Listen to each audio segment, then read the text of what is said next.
அத பத்தி எப்படி சொல்றதுன்னா, எனக்கு வந்து அதுல இன்ட்ரெஸ்டே கிடையாது. அது கண்டிப்பா அது வந்து தப்பு அது. அது அந்த மாரி நெறைய விஷயம் நடக்குது. அத நெனச்சாலே கொஞ்சம் வித்தியாசமா தான் இருக்கு. ஏன்னா எங்க சர்க்கிள்லலாம் அந்த மாரி எதுவுமே கிடையாது. ஸோ இது எங்களுக்கு புதுசு தான் அது. அது அத பத்தி யோசிச்சாலே ஒண்ணா இருக்கும்போது ரொம்ப கஷ்டம் தான் அது. அது மேனேஜ் பண்றவங்களுக்கு தான் அதோட வலி என்னன்னு தெரியும்.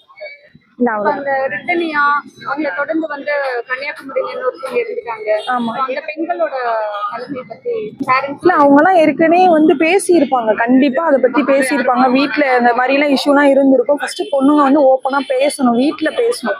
பேசினா ஏதாவது ஒரு சொல்யூஷன் கிடைக்கிறதுக்கு நெறைய சான்சஸ் இருக்கு. வீட்ல பேசணும். நெறைய ஓப்பன் அப் ஆகணும். இல்ல இவ்ளோ சோர்சஸ் இருக்கு. இவ்ளோ மீடியா இருக்கு. இவ்ளோ இருக்கும்போதும் பேசாம இருக்கிறது தான் கொஞ்சம் ஆச்சரியமா இருக்கு. யார்கிட்ட பேசணும்னு சொல்றீங்க? வீட்ல பேசணும். வெளிப்படையா வந்து இவ்ளோ மீடியா இருக்கு, இவ்ளோ போலீஸ் இருக்காங்க, எவ்வளவோ இருக்கு, எவ்வளோ கம்ப்ளைண்ட் பண்ணலாம், எவ்வளவோ இருக்கு. அத பத்தி பேசியிருக்கலாம் கண்டிப்பா. பேசியிருக்கணும். கண்டிப்பா. ஒரு உயிர் போற அளவுக்கெல்லாம் விட்டுருக்க கூடாது. அதாவது பேரண்ட்ஸ் கிட்ட வந்து எல்லா விஷயத்தையும் ஓப்பனா கண்டிப்பா பேசியிருக்கலாம்.